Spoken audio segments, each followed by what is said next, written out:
Assalamualaikum warahmatullahi wabarakatuh. Selamat siang semuanya teman-teman. Selamat datang kembali di channel kesayangan kita, Ilo Ekstrim. Dan semoga semua teman-teman di rumah selalu dalam keadaan sehat walafiat tanpa kekurangan satu apapun. Amin amin ya robbal alamin. Ya, kita masuk ke part keempat ya untuk kisah Sandah Kuntilanak berwajah lebar. Dan luar biasa di part ketiga kemarin semakin tambah seru ya. Nini Tuha sudah mulai muncul kembali ke permukaan dan para polisi pun sudah mulai mendapat beberapa titik terang ya atas dari kasus hilangnya jasad Misna. Jadi semakin seru aja dan gak sabar ya buat masuk ke part keempatnya ini. Dan sebelum kita masuk ke dalam part 4 kisah Sandah ini, jangan lupa buat teman-teman yang mungkin baru bergabung ya, yang mungkin baru ketemu nih channel Ilo Ekstrim. Halo, apa kabar semuanya? Jangan lupa diklik dulu tombol merah subscribe dan lonceng notifikasinya juga dinyalakan agar teman-teman selalu mendapatkan notifikasi dari konten-konten yang akan kami upload selanjutnya. Setiap jam 1 siang untuk Ilo Ekstrim kita akan upload. Ya, tidak pakai berlama-lama, mari kita masuk ke dalam part 4 Sandah Kuntilanak berwajah lebar, mode horor. Misteri di ladang Julak Sarkani. Seorang polisi tua dan 2 polisi muda melangkah gontai di sunyinya malam menuju pertigaan yang sudah di depan mata. Seorang polisi yang paling muda, yaitu Pratu Berto, tampak masih gelisah. Apa yang sudah dijelaskan oleh Letnan Johar barusan memang tampak masuk akal, tapi masih ada beberapa pertanyaan di benaknya. Tapi, Letnan, bagaimana caranya meracuni Apri? Lalu tujuannya untuk apa? Serga Berto masih penasaran. Itulah tugas kita. Semuanya pasti saling terkait. Antara kematian Apri dan juga hilangnya jasad Misna. Pelakunya bisa berkomplot, bisa juga seorang diri, sahut Johar seraya menyorotkan senter ke badan jalan. Mereka bertiga pun berbelok kanan, kembali menyusuri jalanan desa yang sangat gelap. Jaket kulit yang mereka kenakan ternyata tidak cukup untuk menahan dinginnya udara malam. Entah kenapa, bulu kuduk Johar seketika merinding. Kabar Misna yang bangkit menjadi hantu ternyata cukup mempengaruhinya. Di kiri dan kanan, rumah-rumah penduduk semakin rapat dengan cahaya lampu yang temaram. Insting polisi Johar merasakan jika ada yang bersembunyi di balik dinding rumah penduduk yang terbuat dari kayu. Kemanapun mereka melangkah, ia merasakan sosok itu terus mengikuti. Beberapa kali ia menyorotkan senter ke arah yang dicurigai, tapi tidak ada apa-apa yang terlihat. Ada apa, Letnan? Rupanya Sersan Budi menyadari perubahan ekspresi dari sang letnan. Tetapi si tua Johar bergeming. Letnan Johar tidak menjawab, justru wajahnya terlihat semakin tegang serta beberapa kali ia memegangi tengkuknya yang kini terasa semakin dingin. Budi pun kemudian menyadari kerisauan atasannya itu. Saat sayup-sayup ia pun mendengar suara lirih. Budi memasang telinganya baik-baik dan ternyata suara itu seperti suara wanita yang sedang merintih kesakitan. Semakin lama suara itu justru semakin terdengar dengan jelas. Budi mulai membaca doa-doa dalam hati, sementara degup jantungnya pun mulai tidak teratur. Rupanya tidak hanya Budi, Johar dan Berto pun juga merasakan hal yang sama. Udara yang semakin dingin membuat mereka bertambah cemas, sementara suara-suara lirih itu masih terdengar. Suara itu sayup-sayup bersahutan dengan suara serangga-serangga malam. Dan ketiga polisi itu pun tersentak. Lalu mereka menghentikan langkah sewaktu cahaya senter tanpa sengaja menyorot sosok perempuan misterius sedang berdiri di pinggir jalan. Dengan baju putih dan rambut keriting yang terurai ke depan, wanita itu berdiri tenang di samping dinding salah satu rumah warga. Sosok itu tidak bergerak sedikit pun, dengan posisi terus menghadap ke arah mereka bertiga. "Cil, pian siapa, Cil?" tegur Budi gugup. Dan bukannya menjawab, wanita misterius itu justru berjalan miring dengan posisi yang terus menghadap ke arah 3 orang itu. Gerakannya sangat pelan, sejengkal demi sejengkal dari pinggir menuju tengah jalan. Rambutnya yang menyentuh tanah menimbulkan bunyi gesekan yang sangat menakutkan. membuat ketiga orang polisi itu mendadak gemetar, berhenti tepat di tengah jalan. Sosok itu lalu menghadang langkah mereka untuk kembali ke penginapan. Astagfirullah, ucap Johar gemetar.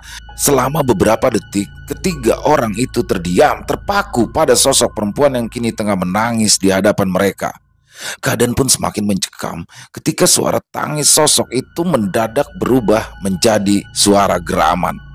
Persis seperti suara anjing yang sedang marah. Saat itu juga aroma busuk mayat menyeruak. Ketiga orang itu tersadar jika yang ada di depan mereka kini bukanlah manusia. Jantung mereka tiba-tiba berdetak sangat kencang, bulu kuduk langsung merinding. Letusan pistol Budi menggema di malam yang sunyi itu mengagetkan Johar dan juga Berto. Peluru tajam dari Budi itu tepat mengenai kepala sang wanita, membuatnya terjatuh ke belakang. Tangan Budi yang masih menggenggam senjata itu gemetar. Itu adalah kali pertamanya ia menembakkan pistol selain waktu latihan.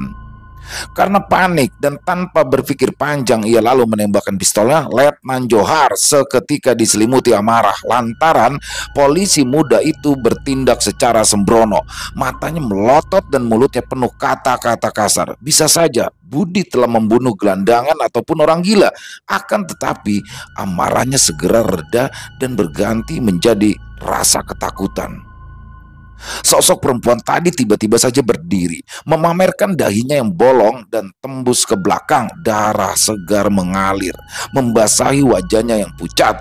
Ketiga orang polisi itu pun lalu mendadak lemas. Jantung mereka berdetak, darah berdesir cepat, dan yang lebih mengerikan, tatkala sosok perempuan itu mengeluarkan gerakan aneh.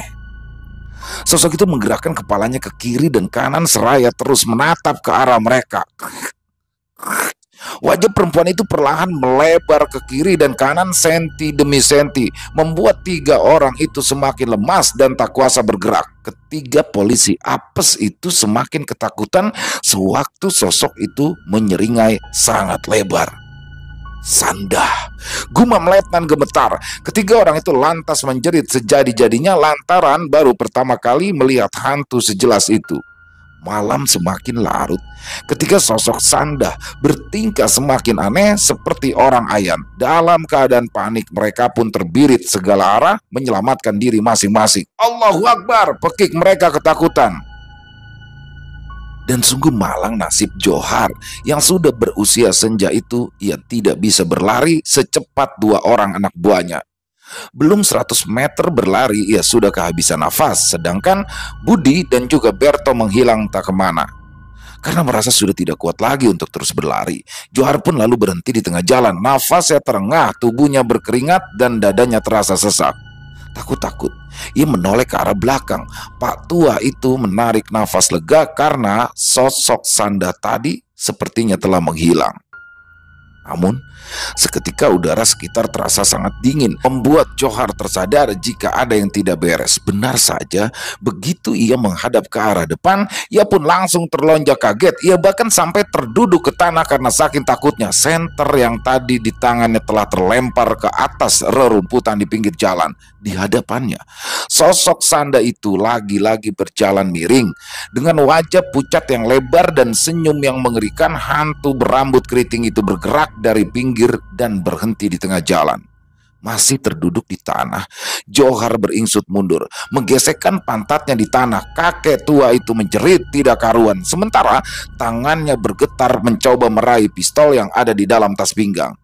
Sosok Sandah itu tiba-tiba membentangkan tangan, memperlihatkan kukunya yang tajam seolah seperti gunting rumput yang besar. Johar dengan sigap membidikkan pistolnya, tapi hanya terdengar bunyi klik berkali-kali. Pistol revolver itu tidak mau meletus di saat yang genting, membuat polisi tua itu semakin gelagapan. Tubuh Johar mendadak kaku ketika Sandah tiba-tiba melompat bagaikan anjing, mengarahkan kukunya ke jantung Johar yang pasrah tak berdaya. Brak! Kuntilanak berwajah lebar itu mendadak terpental ke udara dengan bambu runcing yang menancap di dadanya. Dalam sekejap, makhluk itu menghilang, meninggalkan suara tawa yang menciutkan nyali yang menggema di balik pekatnya malam. Brak! Bambu tanpa ruas itu terjatuh di tanah menggelinding, lalu berhenti perlahan. Dalam keadaan bingung, Letnan Johar samar-samar melihat cahaya senter yang mendekat. Lelaki itu menarik nafas lega. Ternyata yang datang itu adalah Julak Sarkani. "Pian tidak apa-apa?" tanya Sarkani cemas sembari membantu Johar untuk duduk. Tidak ada kata-kata yang bisa keluar dari mulut Johar kecuali gelengan kepala. Kejadian barusan benar-benar membuatnya tidak bisa berbicara barang sepatah kata pun. Jantungnya masih berdetak dengan cepat dan nafasnya masih terus memburu. Julak Sarkani menarik nafas panjang, sementara diam-diam matanya terus mengawasi keadaan sekitar. Firasat mengatakan bahwa arwah Misnah belum pergi dari tempat itu. "Yang penting, Pian tidak apa-apa," lanjut Sarkani seraya berdiri. "Itu adalah bentuk peringatan supaya Pian segera pergi dari kampung ini." Julak Sarkani kemudian melangkah pelan menyorotkan senternya untuk mencari bambu miliknya. Masih terduduk di tanah, Letnan Johar masih terdiam. Wajahnya benar-benar pucat sedangkan detak jantungnya masih belum normal. Ia mencoba mengatur nafasnya yang masih ngos-ngosan sambil memandangi Julak Sarkani yang sudah menggenggam bambu tanpa ruas di tangan. Brak! Johar bergidik ngeri ketika ia melihat Sarkani tiba-tiba saja tersungkur di tanah. Seekor burung hantu tiba-tiba melesat menerjang Julak Sarkani yang kala itu terlihat belum siap. Julak Sarkani berjibaku. Sekuat tenaga ia menghalau cakaran burung hantu itu dengan bambunya. Terjadi pergulatan yang sangat mengerikan. Wajah Sarkani bermandikan keringat dengan nafas tersengal. Berkali-kali burung hantu itu melesat lalu kembali menerjang. Wajah dan tangan Sarkani mulai berdarah, terkena cakaran yang tajam bagai belati. Letnan Johar kebingungan. Ia tidak tahu harus berbuat apa di saat situasi genting seperti ini. Burung hantu itu mendadak terbanting dengan keras ke tanah sewaktu ujung bambu itu tepat menghantam kepalanya. Di atas tanah, burung hantu itu menggelepar, memuntahkan darah segar, terhuyung-huyung. Burung yang ukurannya lebih besar dari ayam jantan itu pun melesat ke udara lalu menghilang di baliknya pekatnya malam. Julak Sarkani mengucap istighfar berulang-ulang, sembari terus berbaring di atas tanah. Sesekali ia meringis, mencoba menahan perih di wajah dan lengan akibat cakaran burung hantu tadi. Ia menarik nafasnya dalam-dalam, masih mencoba mengatur nafasnya. Letnan Johar pun lalu bangkit berdiri, lantas ia pun membantu Julak Sarkani untuk duduk. Keduanya kemudian menoleh, beradu mata dengan sosok seorang nenek yang berpakaian serba putih berdiri di ujung jalan. Nenek bertubuh bungkuk itu terlihat mencurigakan, mengawasi mereka dari arah kejauhan. "Siapa itu?" tanya Johar kaget. "Nini Tuha," jawab Sarkani pelan. "Sungguh mencurigakan. Sudah 30 tahun ia tidak pernah menginjakan kaki di tanah, mengurung diri di rumahnya di tengah hutan. Entah kenapa, malam ini ia berani keluar dari persembunyiannya." Johar mengernyitkan dahi. "Terbang?" tanyanya keheranan. Julak Sarkani menggeleng, bangkit berdiri, lalu beradu mata dengan Nini Tuha. "Sudah 30 tahun, ia tidak mau turun dari rumah bubungan tinggi di tengah hutan. Sakit-sakitan menanti ajal." Jelas Julak Sarkani menatap lurus ke arah Nini Tuha. Nenek itu pun berbalik, melangkah tertatih bertopang pada tongkat lalu lenyap di balik kabut yang mulai turun menyelimuti desa. Selang beberapa saat kemudian terdengarlah suara berisik. Rupanya Budi dan Berto telah kembali bersama dengan warga desa.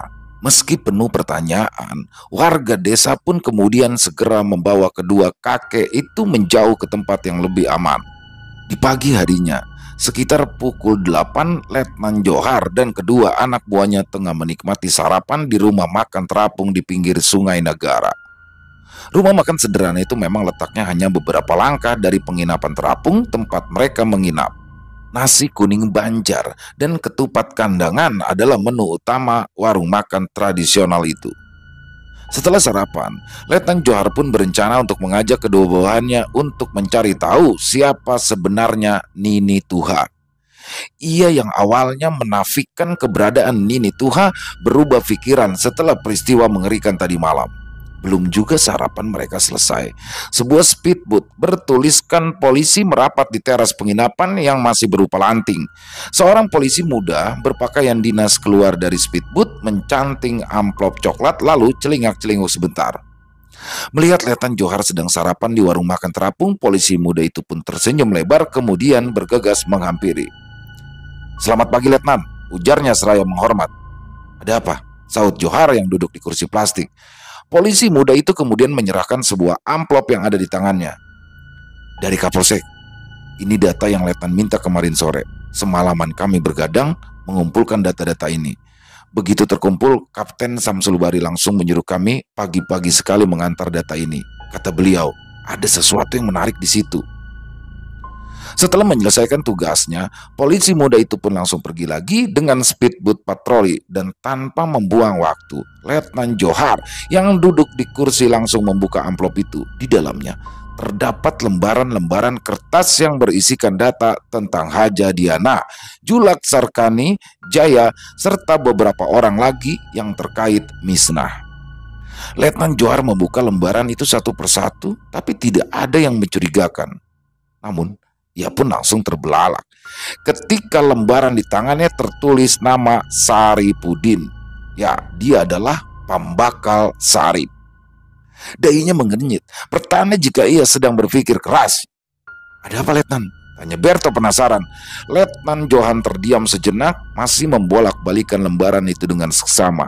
Ia pun kemudian menarik nafas panjang, seolah tidak percaya dengan apa yang ia baca. Rupanya ada pemain baru dalam permainan ini. Dan sepertinya kasus ini bukan kasus pencurian mayat biasa. Letnan Johar lalu menyerahkan tumpukan kertas itu pada Berto. Polisi muda itu hanya bisa menggaruk-garuk kepalanya yang tidak gatal. Sulit buat dia memahami kemana arah lembaran-lembaran kertas itu akan membawa mereka. Di tangannya terdapat beberapa surat dari bank dan juga pengadilan. "Ada apa?" tanya Budi yang duduk di samping. "Ini pembakal Sarip. Rupanya kepala desa itu punya banyak hutang. Bahkan beberapa asetnya juga telah disita," terang Berto.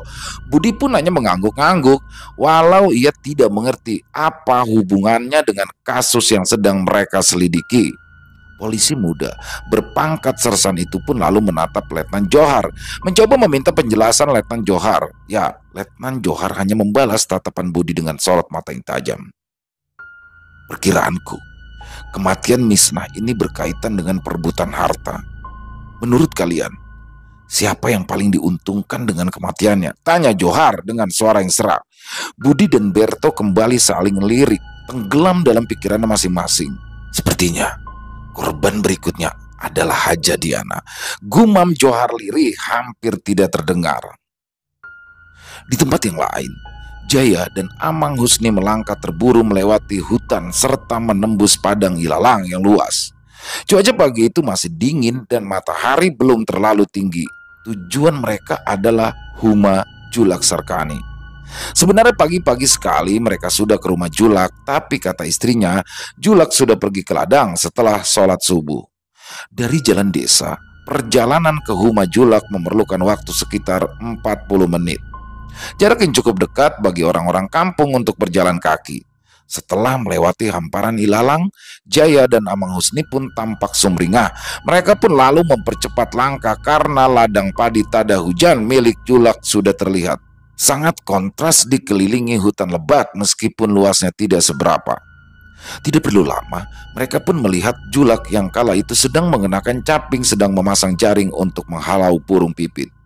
Julak tampak sangat hati-hati agar jaring yang dibentangkannya tidak mematahkan tangkai padinya yang tumbuh subur. "Julak!" seru Jaya sambil berlari diiringi Amang Husni. Julak menoleh, menghentikan sementara aktivitasnya. Ia menyipitkan mata karena cahaya matahari menyilaukan penglihatan. Ia pun sedikit terkejut lantaran pagi-pagi sekali sudah ada tamu yang berkunjung ke ladangnya. Selang beberapa menit, Jaya pun sudah berdiri di pinggir ladang dengan nafas tersengal. Di sampingnya, Amang Husni yang lebih tua agak kesulitan mengimbangi langkah Jaya yang memang masih segar. Melihat ada tamu, Julak pun bergegas ke pinggir ladang, melangkah dengan hati-hati di antara hamparan padi yang sudah siap panen. "Ada apa?" Tanya Julak sedikit heran. Bukannya menjawab, Jaya pun justru terbengong kala melihat wajah dan tangan Julak Sarkani yang penuh luka gores. "Pian, kenapa Julak?" Julak pun melepaskan capingnya lalu mengipas-ngipas ke badannya yang penuh keringat. Sesekali ia meringis membuat Jaya dan Amang Husni tambah penasaran. "Apa kalian belum dengar? Ada apa di kampung kita tadi malam?" Jaya dan Amang Husni pun hanya menggeleng. "Ah, sudahlah, bukan perkara penting. Ada apa kalian kemari? Tidak biasa orang datang ke rumahku ini." Anu Julak, minyak perunduk.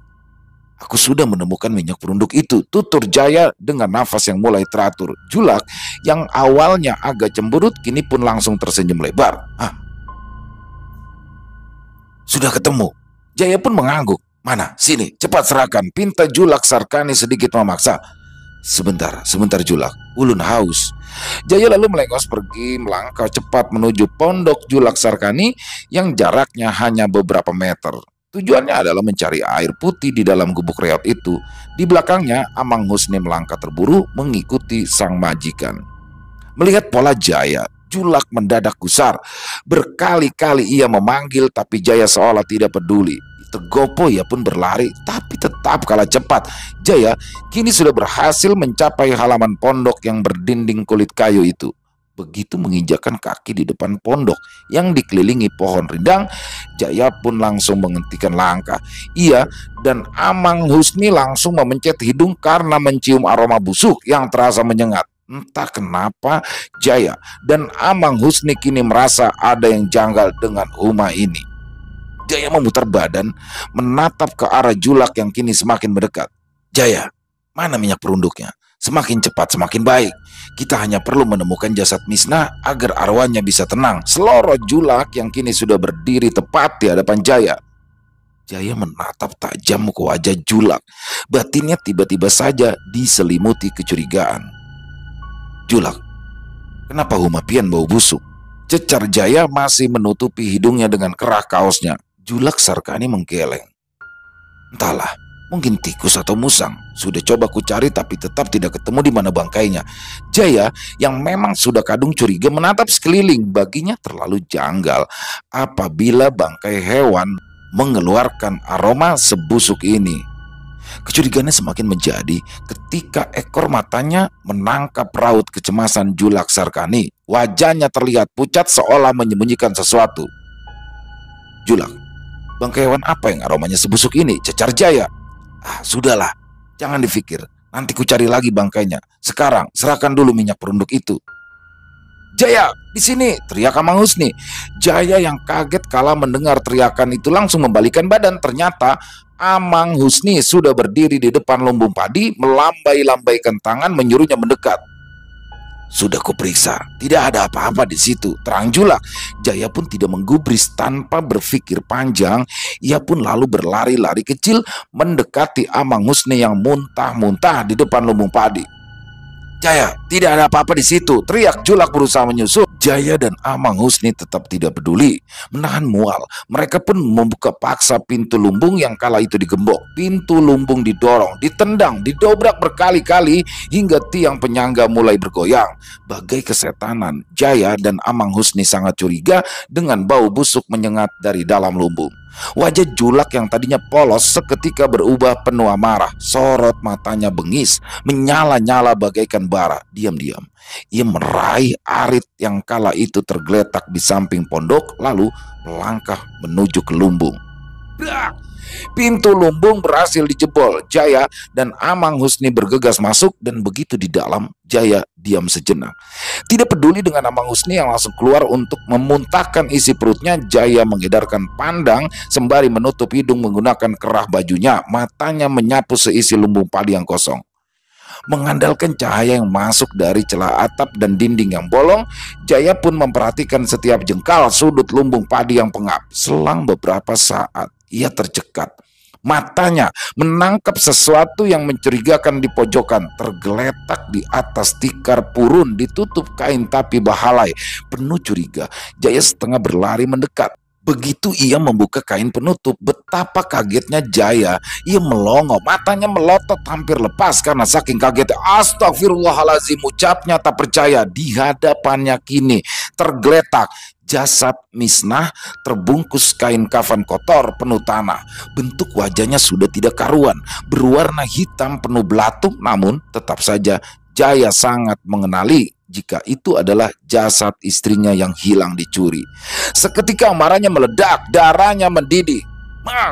Amang Husni, teriak Jaya sembari muntah di samping mayat Misnah. Berkali-kali dipanggil tidak ada sautan. Tiba-tiba Jaya merasakan ada yang tidak beres. Entah kenapa, ia mendadak merasa cemas tanpa sebab. Jaya langsung berlari keluar, khawatir jika ada hal buruk yang sudah menimpa Amang Husni.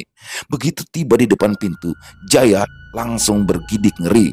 Di atas tanah, orang yang ia cari telah tersungkur bersimbah darah, terbujur kaku, tidak bernyawa. Tubuh Jaya bergetar melihat Julak Sarkani kala itu menggenggam arit yang sudah meneteskan darah. Nyalinya menciut, sementara darahnya berdesir cepat dan bulu-bulu halus di lengan sampai dengan tengkuk berdiri sangat tegak. Ia ingin lari, tapi ketakutannya lebih menguasai. Kakinya seketika lemas, sedangkan lidahnya keluh untuk berteriak. Badannya langsung keluar keringat dingin, sementara nafasnya sesak. Dengan sorot mata dingin, Julak Sarkani menatap ke arah Jaya yang ketakutan. Wajah, baju, dan telapak tangan Julak kala itu sudah penuh dengan cipratan darah Amang Husni yang malang itu. Julak, Pian kenapa? Dengan mata melotot, Julak mengangkat arit agak menyamping ke udara dan seret. Ujung arit yang tajam itu merobek batang leher Jaya, membuat lelaki itu langsung ambruk bersimbah darah. Lututnya terlebih dahulu membentur tanah, disusul kepalanya sedetik kemudian. Darah mengucur dari luka di tenggorokannya yang menganga, membanjiri tanah liat yang penuh debu. Selama beberapa saat, Jaya mengejang, meregang nyawa di atas tanah, menggelepar bak ayam yang disembelih, dan kurang dari 15 detik, ajal telah menjemputnya. Jaya tewas mengenaskan dengan mata melotot dan mulut menganga, mengeluarkan liur bercampur darah. Sementara darah terus mengalir tanpa hentinya bagai keran bocor dari luka memanjang yang merobek leher. Di antara dua mayat, Julak Sarkani berdiri tegak menggenggam arit yang penuh dengan tetesan darah.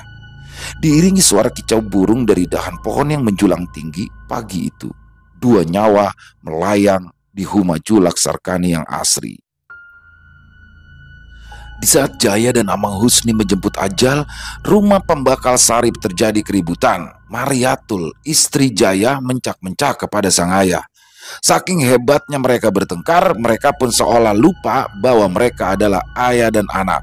Pertengkaran pagi itu ibarat musuh lama yang penuh amarah. Seisi rumah heboh, riuh, penuh caci maki dan sumpah serapah. Tidak, Abah. Sudah cukup. Sudah cukup, Kak Misnah.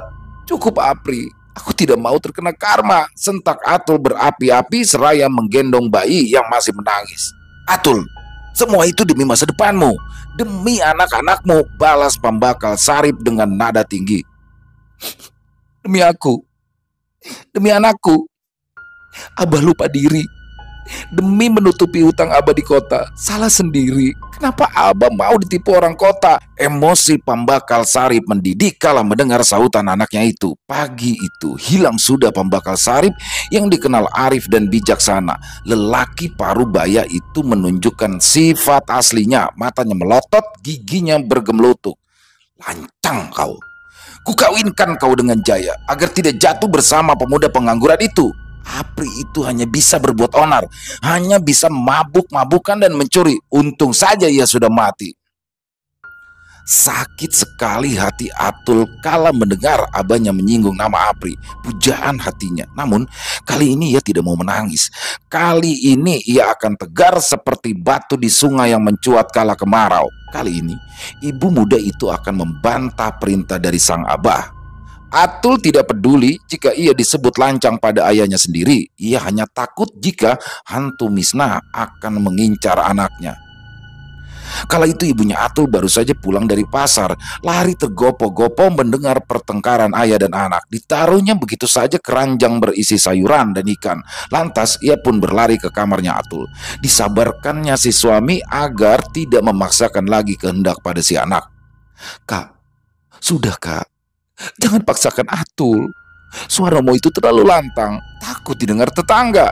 Pambakal Sarip terkesiap. Apa yang sudah disampaikan sang istri ada benarnya. Meskipun dadanya bergemuruh, terpaksa ia pun menahan amarah. Untuk sementara, keributan pagi itu pun terhenti. Tatkala sekelompok warga berulang-ulang mengucapkan salam dengan lantang di depan rumah. "Ada apa?" tanya Pambakal Sarip menatap warga yang berkerumun di depan pintu. Masing-masing mereka membawa nyiru dan sapu lidi. "Anu, Pambakal Enor, anak Aci Laras menghilang," jawab salah seorang warga. "Enor? Si Nurmi? Nurmi penyanyi itu?" Warga tadi pun mengangguk. "Sejak subuh ibunya sudah mencari ke sekitaran rumah, tapi tidak ketemu. Katanya pintu belakang terbuka dan sekarang ibunya sedang menangis di rumah." Pambakal menghela napas. Kepalanya mulai pening. Beberapa hari ini kampungnya terjadi berbagai peristiwa ganjil secara beruntun. "Baiklah, kita cari si Enor. Panggilkan Julak Sarkani dan Ustadz Gani. Jangan sampai si Enor diambil Nini Tuha." Dipimpin Pambakal Sarip, rombongan itu lalu bergerak ke hulu kampung, ke rumahnya Enor. Di dalam rumah Pambakal, Atul berkemas-kemas. Ibunya yang masih menggendong cucu terlihat cemas. Duduk di samping, ibunya pun berusaha menasihati Atul. "Nah, mau kemana? Diamlah di sini dulu. Rumah mertuamu itu terlalu seram. Ku dengar hantu Misna setiap malam bergentayangan di situ. Apa kau tidak takut?" Atul yang sedang berkemas pun terdiam. Apa yang disampaikan ibunya ada benarnya. Ia pun lalu teringat kejadian beberapa malam lalu ketika hantu Misna tiba-tiba muncul di ruang tamu dengan wajah yang lebar. Sekilas ia ragu, tapi paksaan dari Pambakal Sarip membuatnya muak. Atul menjatuhkan kepalanya di pundak sang ibu. Ia pun lalu menangis terseduh-seduh. Ia sadar jika hantu Misna akan terus mengejarnya, dan semua itu karena nafsu gila dari ayahnya yang sangat serakah. "Ma, bila ada apa-apa denganku, tolong jaga anakku. Cepat atau lambat, Misna pasti akan mendatangiku untuk menuntut balas atas semua perbuatanku." Sang ibu termenung, membelai lembut rambut Atul yang masih terisak. Hatinya gundah mengingat perilaku Pambakal Sarip beberapa tahun lalu. Pambakal Sarip tergiur investasi berlian dari teman lamanya di Banjarmasin, dan tidak disangka investasi itu hanyalah tipu daya belaka. Untung tidak diraih, malah buntung menghampiri. Temannya lari dan menghilang tak kemana, sementara surat dari bank dan pengadilan terus datang silih berganti. Rencana pun disusun rapi, tapi entah kenapa sepertinya rencana itu berantakan. Tiada yang menyangka jika si Misna justru bangkit dari kubur dan menjelma menjadi Sanda. "Nah, jangan berucap seperti itu. Kamu akan baik-baik saja. Mintalah ampun pada Allah. Insya Allah tak akan ada masalah," kata ibunya lembut. Atul pun bangkit, meraih buah hati dari pangkuan ibunya serta mencanting tas yang sudah rapi. "Ma, aku pamit dulu. Ibu mertua butuh aku di sampingnya." Si ibu lalu mengangguk, lantas mengantarkan Atul ke pintu depan. Matanya sayu menatap punggung si buah hati yang sedang melangkah di jalan desa, menggendong bayi dan tas jinjing, berpapasan dengan orang-orang yang berlalu lalang. Yang ia tidak tahu, Atul tak pernah sampai ke rumah mertuanya. "Letnan, bagaimana dengan para penjaga makam? Apa perlu mereka kita tanyai?" tanya Berto. Letnan Johar mengangguk. "Pagi ini ada perkara yang lebih penting. Setelah urusan di sini selesai, kita akan mendatangi mereka satu persatu. Kita akan bagi tugas. Aku dan Budi mendatangi Nini Tuha. Ada yang ingin kutanyakan dengan nenek aneh itu. Kau Berto, lekaslah ke rumah Haja Diana. Awasi orang-orang di sekitarnya dan tunggulah kami tiba di sana," perintah Letnan Johar. "Nini Tuha," jerit Acil warung kaget. Rupanya ibu pemilik warung ini sedari tadi mencuri dengar percakapan mereka. "Cil, pian kenalkah dengan Nini Tuha?" cecar Johar.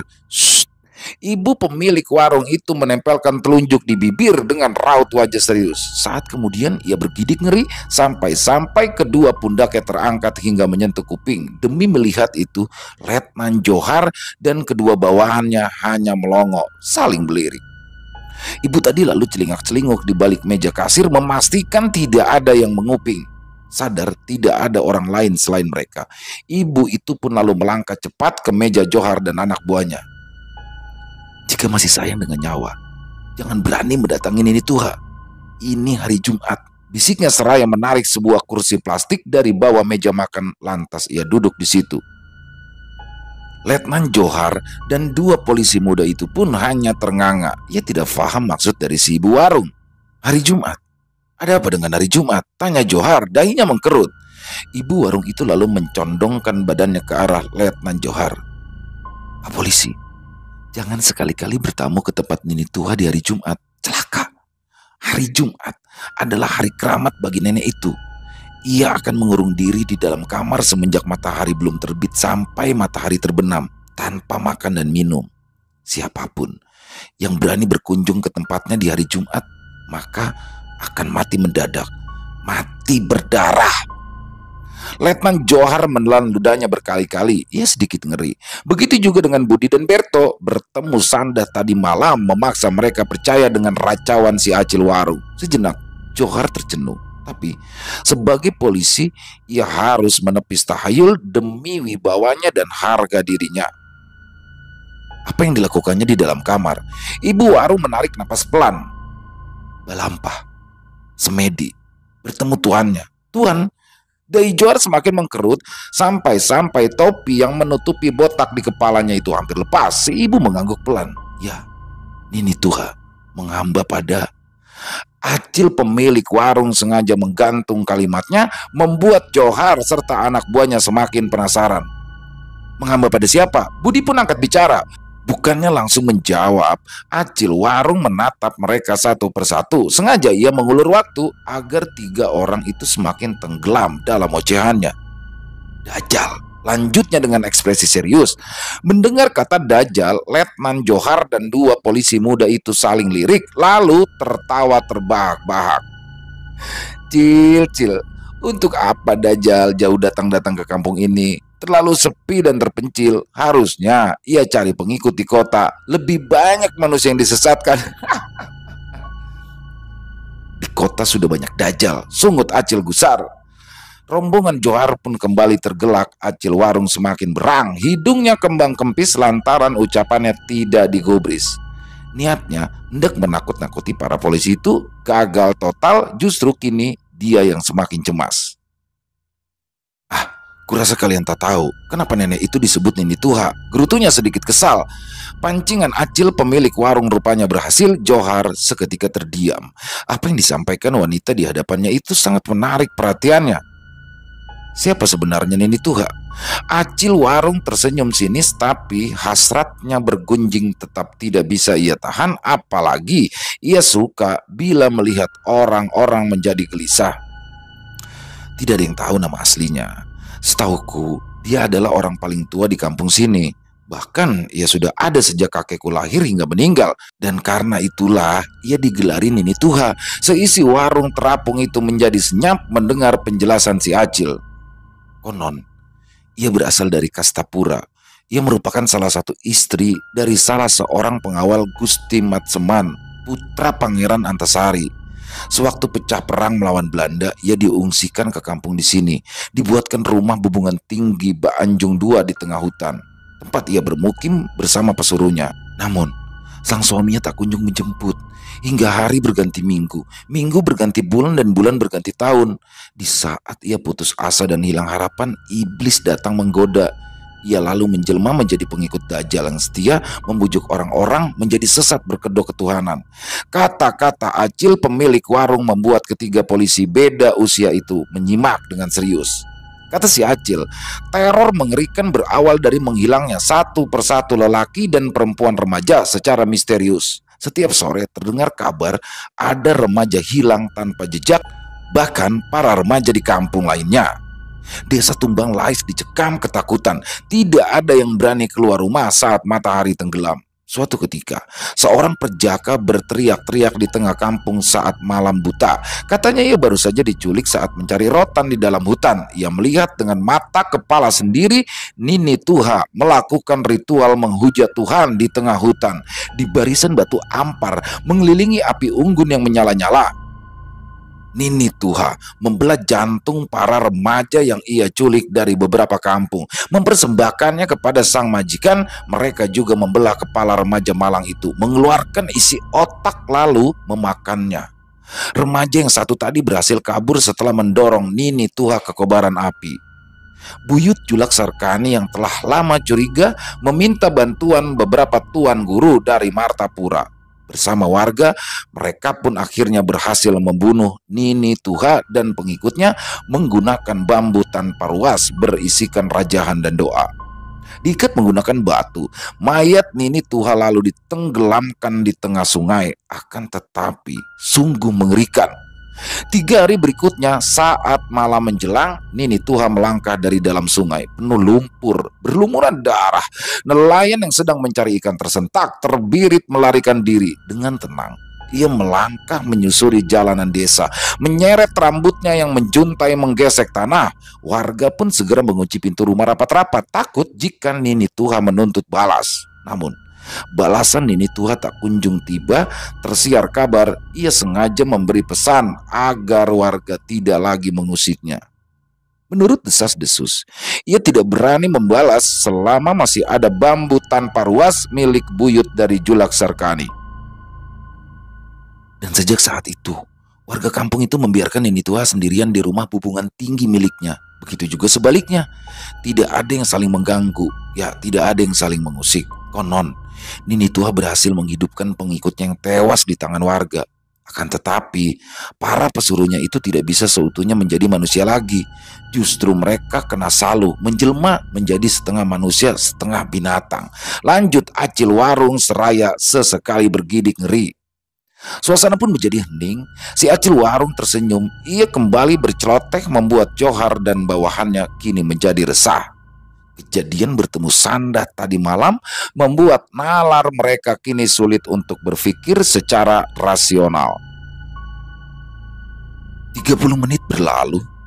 Julak Sarkani duduk tersungkur di atas tanah, bersandar pada dinding lumbung padi yang lapuk. Kakek uzur itu memandang kosong kehamparan padi yang menguning di hadapannya. Ia masih terguncang, tidak menyangka jika ia akan bisa berbuat sebengis itu. Jarinya yang menggami rokok masih gemetar, sementara cipratan darah di wajah, leher, baju, dan tangannya belum mengering. Ia menyesap rokok dalam-dalam, lalu mengepulkan asap dari mulut dan juga hidung secara bergantian. Beberapa jarak di samping, mayat Jaya dan Amang Husni masih tergeletak, belum disingkirkannya. Disekanya peluh di dahi mencoba berpikir tenang. Ia menerawang botol yang berisikan minyak perunduk itu di tangan, menatap lekat-lekat sumber bencana itu sebelum menyimpannya di saku celana. Julak menghela nafas dalam-dalam. Kini ia dicekam kebingungan. Semua yang ia sudah rencanakan telah hancur berantakan, apalagi kedatangan polisi dari kecamatan membuat keadaan kini makin sulit. Ia sadar dalam waktu yang tidak lama pihak polisi akan turun tangan mencari keberadaan Jaya dan juga Amang Husni yang menghilang. Menipu orang kampung yang percaya mistis bukanlah perkara sulit, tapi polisi, mereka takkan menyerah begitu saja. Julak kemudian bangkit, mengambil cangkul lalu menggali tanah dalam-dalam di samping lumbung padi. Di bawah pohon nangka, ia lantas menyeret mayat Jaya dan Husni bergantian dan menguburnya menjadi satu. Belum selesai urusannya, seorang lelaki parubaya terlihat mendekat dari kejauhan. Kulit albinonya sangat senada dengan pakaian serba putih yang ia kenakan. Lelaki itu melangkah tertatih, menyeret kakinya yang pincang di atas tanah liat yang berdebu. Wajahnya lebam penuh memar, rahangnya miring tidak simetris, sementara bibirnya pecah mengeluarkan darah dan mulutnya meneteskan liur tanpa henti. Sesekali ia meringis dengan mata yang berair. Tampaknya lelaki itu baru saja terjatuh dari tempat yang tinggi atau babak belur dihajar massa. Julak berdiri dengan cangkul di tangan, menatap lurus ke arah lelaki yang terus saja mendekat. Ia mengenali siapa lelaki itu. Sudah 10 tahun ia tidak melihatnya di kampung. Sebelah kanan wajahnya tampak berkerut karena luka bakar dan matanya yang besar seperti bola tenis membuat siapapun akan mudah mengingatnya. Utu Buak, desis Julak. Begitu dekat, Utu Buak terdiam. Cipratan darah di tubuh Julak Sarkani membuat ia gemetaran setengah mati hingga celananya pun basah karena air kencing. Tanpa berpikir panjang, ia merangsak bersujud di kaki Julak Sarkani. Julak mohon ampun. Ulun menyampaikan salam dari Nini Tuha, ucapan dengan suara mengiba. Julak Sarkani berdehem. Sementara tangan kanannya bergetar hebat menggenggam cangkul erat-erat. Selesai. Wow, luar biasa. Makin di sini makin seru ya, dan misterinya makin dapat nih. Para polisi akhirnya ditunjukkan dengan sosok Sandah ya, Misna ya. Jadi Misna ini bangkit. Jadi buat teman-teman mungkin yang masih bingung ya. Jadi Misna ini bangkit menjadi Sandah. Jadi kuntilanak berwajah lebar yang merupakan sosok hantu di Kalimantan ya. Jadi Misna itu bangkit menjadi Sandah. Dan semakin serunya adalah ketika terjadi di ladang Julak Sarkani. Ada apa sih sebenarnya? Ternyata Julak Sarkani itu menyimpan sosok dari jenazah Misna, dan ketika suaminya Jaya dan Amang Husni tahu, langsung dibunuh juga keduanya. Makin merasa bingung kita dengan apa yang sebenarnya terjadi, dengan apa motifnya dari Julak Sarkani maupun Pambakal Sarip, dan berhasilkah para polisi itu menemui sosok Nini Tuha? Udah pasti nggak sabar nih teman-teman untuk masuk ke part kelima besok, dan jangan sampai ketinggalan part 5-nya besok. Dan silakan buat teman-teman mungkin yang mau menuliskan komentar, silakan bisa dituliskan di kolom komentar, ataupun hanya sekedar saling menyapa, silakan, insya Allah kami akan membalasnya satu persatu. Dan mungkin buat teman-teman yang suka ya dengan videonya, yuk di share link videonya ini agar teman-teman yang lain bisa terhibur. Sekali lagi buat yang baru bergabung, mungkin yang belum lupa ya, klik tombol merah subscribe-nya, diklik dulu tombol merah subscribe-nya dan lonceng notifikasinya dinyalakan agar teman-teman selalu mendapatkan notifikasi dari konten-konten yang akan kami upload selanjutnya setiap jam 1 siang. Untuk Ilo Ekstrim ini setiap jam 1 siang, dan untuk Ekstrim Movie setiap jam 7 malam, dan untuk Ilo Bercerita ada di jam 10 malam. 3 kali dalam sehari untuk channel-channel kita upload. Dan selain 3 channel kita itu, apabila ada yang upload channel video-video kita, video-video suara saya, pastikan itu bukan channel kita. Jadi hanya ada 3 ya, Ilo Ekstrim, Ekstrim Movie, dan Ilo Bercerita. Ya itu saja. Dan oh iya, buat teman-teman yang mungkin punya kisah ya, silakan kisah yang berdasarkan pengalaman pribadi dari kisah nyata, silakan boleh dikirimkan ke kami di nomor telepon yang ada di bawah sini nih, 0878 4509 4752. Dan buat yang sudah mengirimkan kisah, kami ucapkan terima kasih, dan yang sudah mengirimkan kisah tapi belum dibawakan, harap bersabar ya, karena masih harus diproses penggarapan dulu untuk nantinya agar lebih nikmat didengar oleh para pendengar. Dan insya Allah kami akan bawakan satu persatu secara keseluruhan. Ya itu aja, di akhir kata saya mohon maaf apabila ada kesalahan saya dalam berkata-kata, apabila ada mungkin kata-kata saya yang kurang berkenan di hati teman-teman, saya mohon dibukakan pintu maaf yang seluas-luasnya, karena saya hanyalah manusia biasa, tempatnya salah dan dosa. Dan sampai jumpa lagi di konten-konten kami selanjutnya yang pasti tidak kalah serunya, yang pasti tidak kalah horornya, masih bersama saya Ilo. Salam sehat, sukses selalu. Assalamualaikum warahmatullahi wabarakatuh.